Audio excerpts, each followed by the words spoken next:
안녕하세요. 안인모입니다. 저는 지금 세종대로 한가운데 세종대왕님을 만나러 나와 있습니다. 바라만 봐도 기분이 좋아지죠? 세종이라는 이름은 내 나라 대한민국의 자긍심을 불러일으키는 신비한 힘을 가지고 있죠. 글을 읽고 쓰지 못하는 백성들을 위해 한글을 창제한 세종대왕의 애민정신을 기리기 위해 매년 유네스코에서는 세종대왕 문해상을 수여합니다. 이렇듯 세종은 특별한 이름이 되었는데요. 오늘은 세종의 이름으로 대한민국 클래식의 위상을 드높이며 알리고 있는 대한민국 대표 음악단체인 세종솔로이스트의 특별한 면면을 소개합니다. 어떻게 특별하냐면요, 우리 인류가 직면한 환경 문제를 심각하게 고민하면서 인간과 자연이 공존할 강력한 메시지를 음악으로 전한다네요.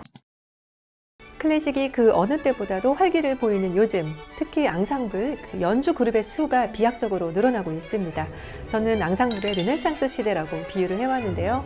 우리나라의 실내악단은 1980년대에 생겨나기 시작했어요. 서양에 비해서 다소 늦은 건 어쩔 수 없었죠.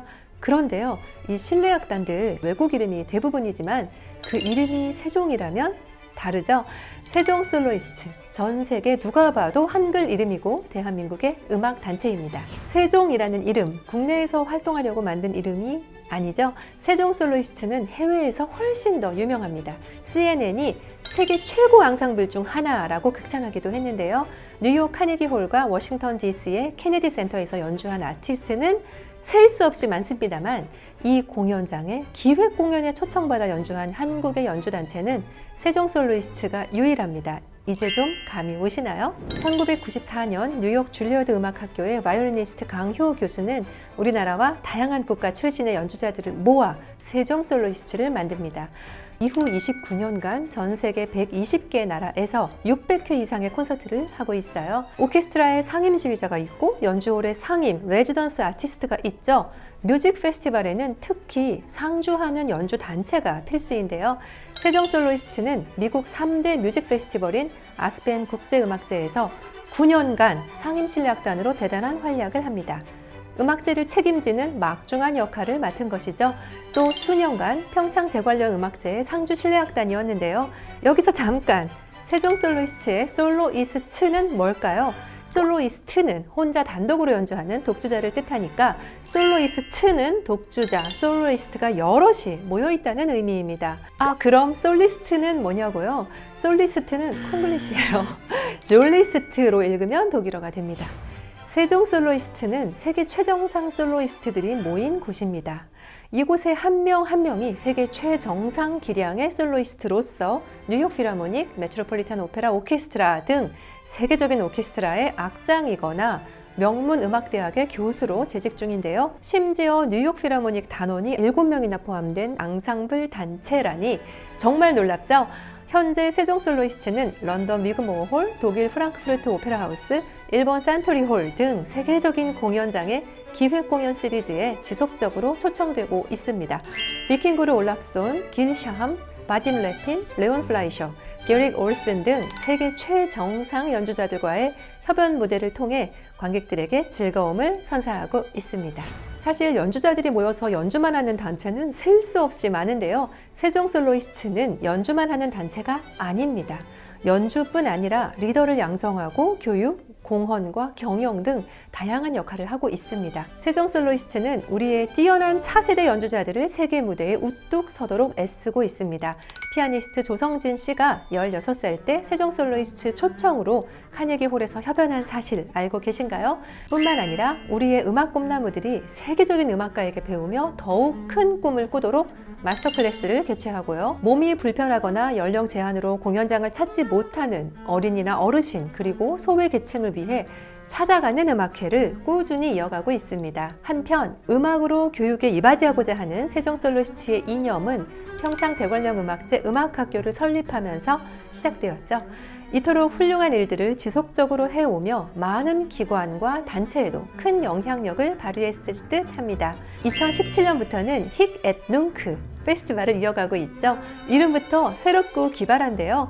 라틴어로 여기 그리고 지금 Here and Now를 뜻하는 힉 앳 뭉크 페스티벌도 주목해주세요.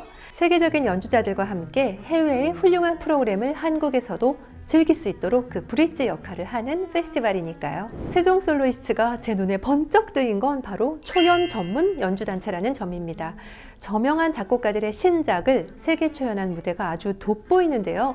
세종 솔로이스트는 특히 적극적으로 작곡가들에게 작품을 위촉합니다. 이토록 훌륭한 작품들이 세종 솔로이스트의 손을 거쳐 탄생했다니 정말 놀랍죠? 이번에 세계 초연하는 역사적인 공연이 있는데요. MIT의 천재 작곡가와 퓰리처상 수상작의 만남, 이제 그 이야기를 해드릴게요. 토드 마코버는 세계적인 미디어 융합 기술 연구소인 MIT 미디어랩의 교수이자 21세기를 이끄는 현대 음악 작곡가입니다.